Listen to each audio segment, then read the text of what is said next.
Welcome everyone. Today we are talking about the Sengoku Daimyo.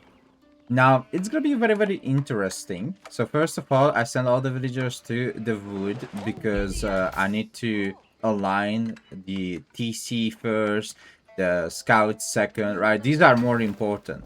So meanwhile I'm doing those, I just send the villagers to chop down the tree and immediately send the 3 villager to the gold and 1 villager to build a matsuri. Okay, so you have 2 villager on the wood. 3 of them going to the gold gathering, 1 of them builds a matsuri. When your villagers are trying to run back to the TC, just right click on them, right click on the matsuri. Spend your gold immediately to buy a yatai, and that's what you do with the other 2 yatai as well. When you finish with this, gathering the wood, just send these 2 villagers to the gold because you will need it. You will pretty much need it for the buildings. And send the yatai to like a boar. Boar is the perfect one. Then after that, the deers as well.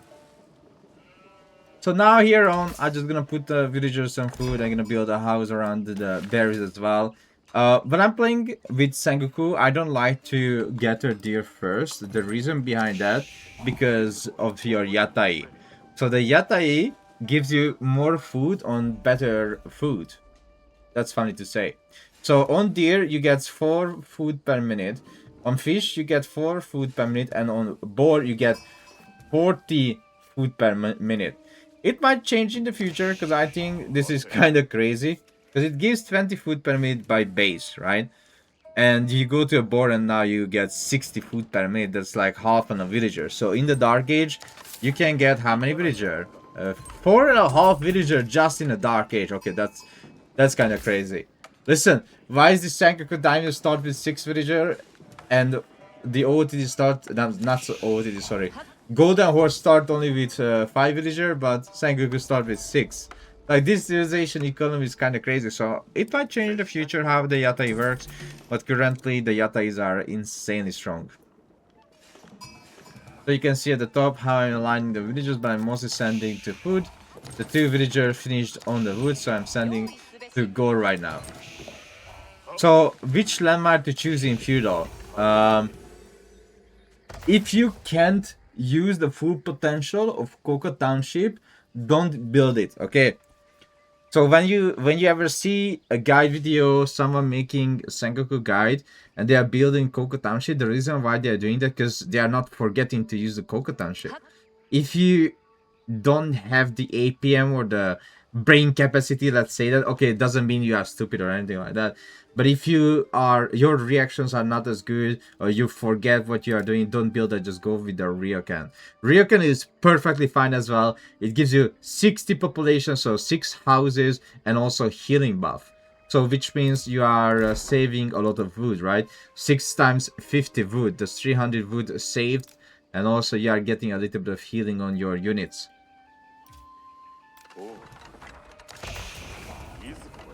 So I'm going up with the Coco Township because I can use the Shinobi non-stop, and I use the vision ability as well. I can show you this one. So watch this. I aged up. First thing I do, boom. I use the ability to see what's inside the enemy's base. What is he cooking right now? So that's why I like Ryokan. I use the ability, the ability as well, to do some little bit damage on his warrior scout. So that's what I'm saying, like, if you can use the ability non-stop and you know how to use it, yeah, feel free to do that. I was a little bit late with the tower on my gold. I might lose a villager sadly, but you need to build the tower a little bit faster if you are playing against a civilization that can make a heavy cavalry or horsemen out very fast. You need the tower way much faster on your gold. And the gold gathering is really important with Sengoku, just like with Japanese, because you need the Higuyumi upgrade, and to make Daimyo you need to spend gold as well.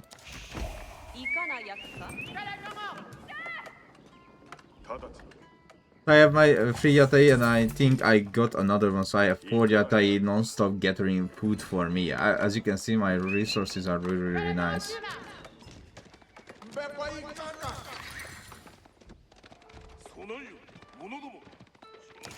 So now all I do is I'm making Yari Cavalry and Yumi Ashigaru. Meanwhile, I'm doing some little bit of raids, doing some aggression, and protecting my Yatais. My goal is to fight a little bit against the Malen in Feudal and then go to Castle with a great amount of villagers. Because, you know, my Yatais are doing really well. Gathering a lot of resources for me. Oh, don't forget, even if you get their stone, you get their gold at the same time. Very important. The reason why I started to get their gold, because I need the Takada clan and level 2 Takada clan. Level 1 and level 2. So see, I'm building Takada clan right now, which is the cavalry clan. So I went with the ranged, the Oda and Takada. Most of the time, Takada and Oda is the best thing to do. Best thing to go for. I don't think Hojo clan is that bad. But right now, because we are in cavalry meta, if you are getting into infantry meta, then Hojo clan, I think it would be better. Or maybe in some situations better. But right now, Oda and Takada is really, really strong.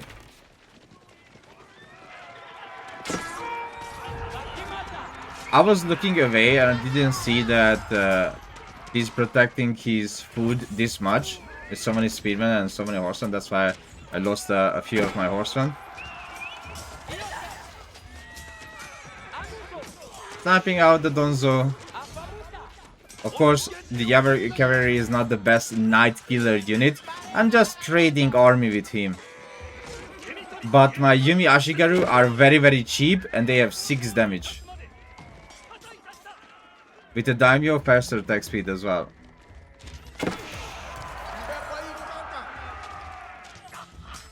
I'm just trading a little bit with his army, with my army. Since as I said, Yumi Ashigaru very cheap, 30 food and 35 wood.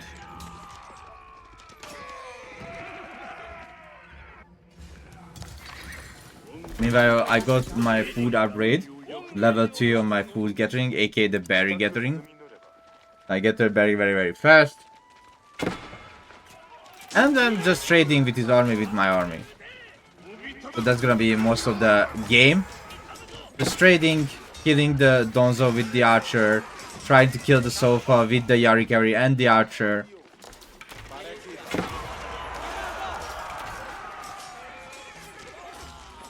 And slowly going to the Castle Age. So as you can see, I'm very, very slowly going up to the Castle Age.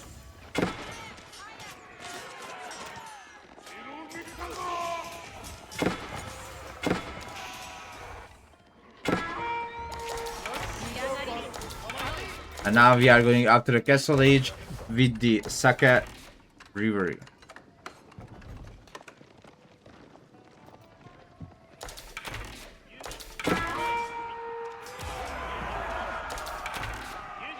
Making steel archers for myself and switching into mounted samurai. So I'm not gonna make Yari Cavalry anymore.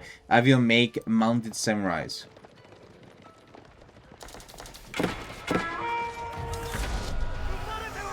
I might lose 1 or 2 Yatai, but all you have to do is just to remake them. This helped me a lot to slow down the Sofa and do extra damage against them with my archers. Because the Shinobi Bomb puts a debuff on those units to receive extra damage. So slowly I will queue up mounted samurais and I'm still making archers and getting my archer upgrade as well.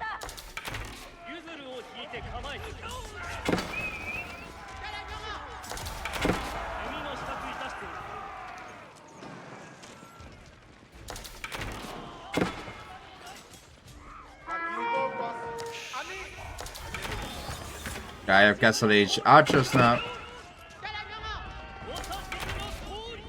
So they do 8 damage against a 3 ranged armor unit, which is really nice. He's killing a few villagers of mine, but that's fine. I'm not like overreacting to it like, oh no, such a huge problem for me. He's losing his army at the same time, which opens up for me to collect the relics. Because he's going Castle Age himself. Yeah, I might have lost like a few. I lost 3 villager total. He lost 4 villager, by the way, so that's even better for me.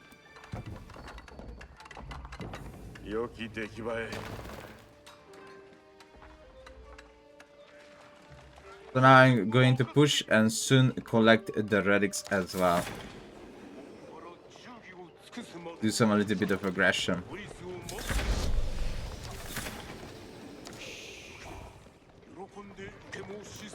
And I will use the Shinobi ability.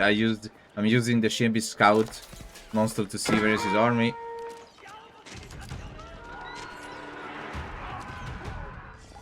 I killed a couple of villagers, which was really nice, as you see. So I'm on 10 villager kill, and I'm gonna use the Shinobi right there. Which was also really nice. Because that's a damage buff. Helped me a lot in that fight.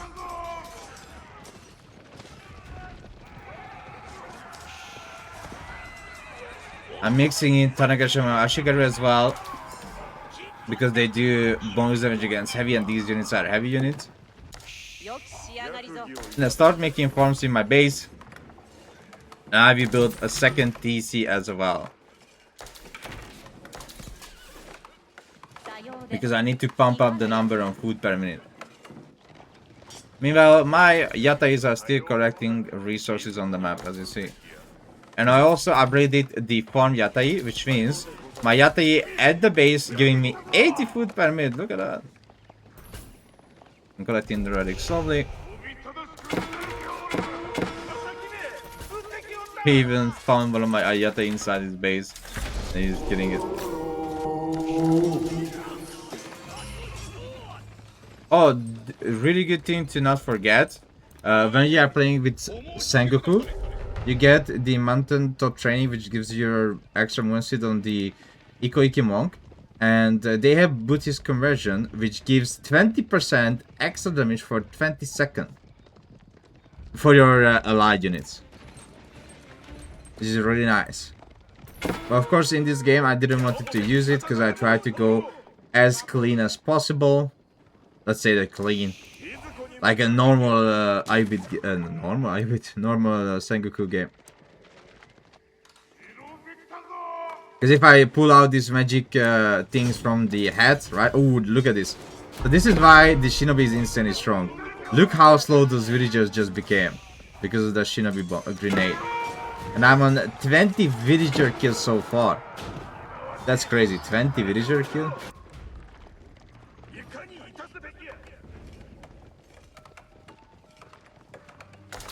Second TC up. So I'm on 2 TC. I killed 20 villager. He killed 4 villager. He's going to raid these villagers, but I pulled them back ASAP.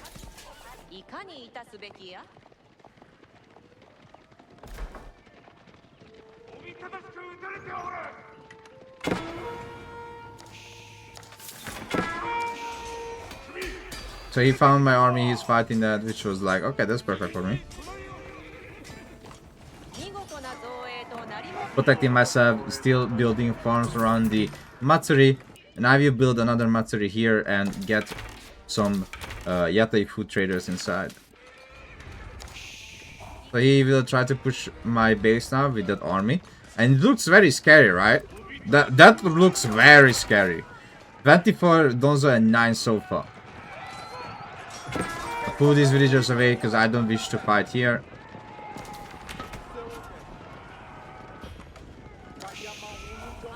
I rather wish to fight here.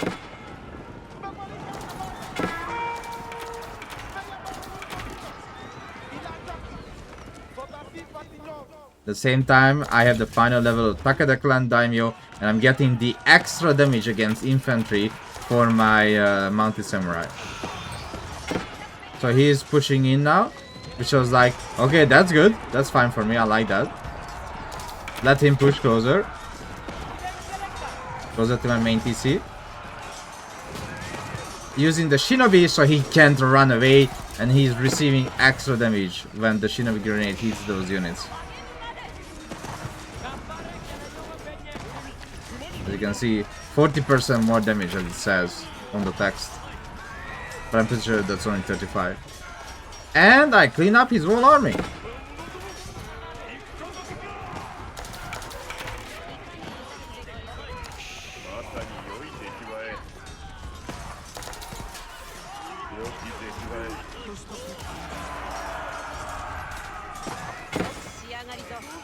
Yeah, you can see my destroy value is 2000 ahead compared to his.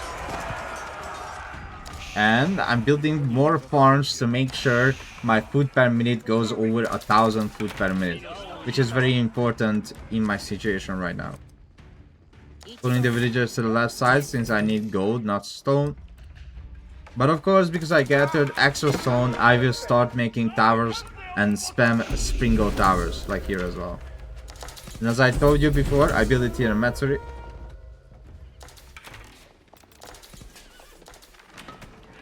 And now I'm just gathering my army and I'm gonna wait until I can push into his base, which will happen very, very soon. Now I'm just trading, chasing. So if this game goes to Imperial, all I do is I age up with the sword hunt statue, which gives 50% cheaper Daimyo, increase the Daimyo area attack speed bonus by 30%, and level 3 Daimyo estates with spawn Livia's 100% faster. Which is here where I can make one mounted samurai Levi right now, as you see. Or I can make Yarikari.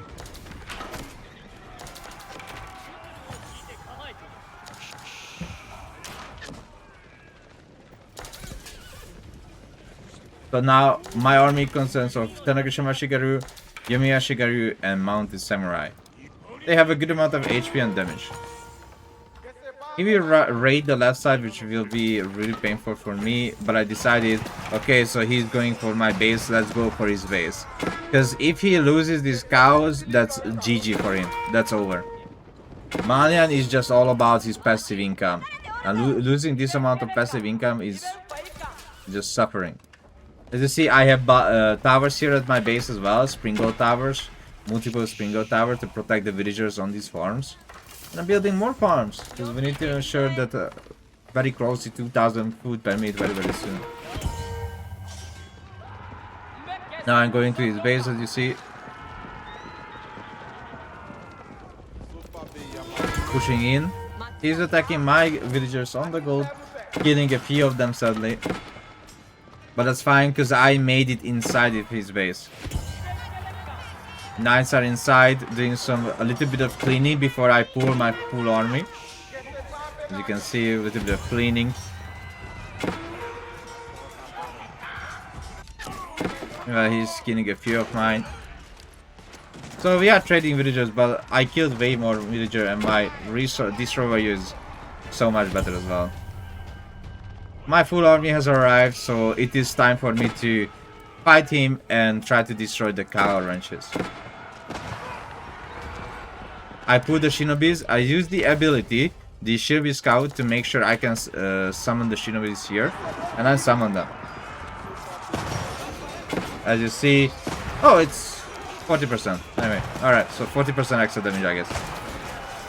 So those units suffer. The unit that got hit by the shinobi suffers by receiving an additional 40% extra damage, which is huge. 40% extra damage. But of course, Ryokan is good as well for healing up your units and the extra population you receive, the free houses. As you see here in my army, Tanagashima Ashigaru is the most important. I can lose Yumi Ashigaru. I don't care if I lose them, but I should not lose Tanagashima Ashigaru.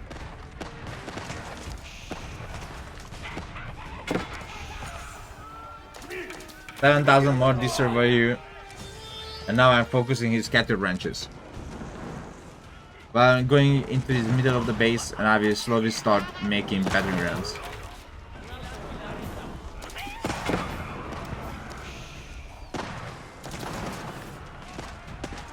I built a lot of farms in my base now, which means I'm very close to the 2000 food per minute, which is very, very nice. And now he's losing the cows, so his food per minute will go down like a lot. He will lose out on 1000 food per minute. Look at how much food. This is just the cow inside the ranch, and also don't forget that this landmark gives food as well. So the cows alone give him 90 food. Plus the 18 food per cow. That's an extra on top of the 19. 90. So now you can see his food dropping critically. Because he's losing the cows. He's pulling his army. As you can see, I'm pulling my army as well. I'm selecting here a choke point. I was like, okay, let's fight in this choke point. That's perfect for me. Goes down to 1000 per minute. See how important it is to destroy the cow economy of a Malian? And he surrenders. So if I played against French, I would have made spear horseman. If I played against and also the Konobo samurai, if I played against any like horseless civilization, still my horseman is really, really good with the ryokan. So just make the counter unit against the civilization that you are playing against. And that's it. Thank you so much for watching.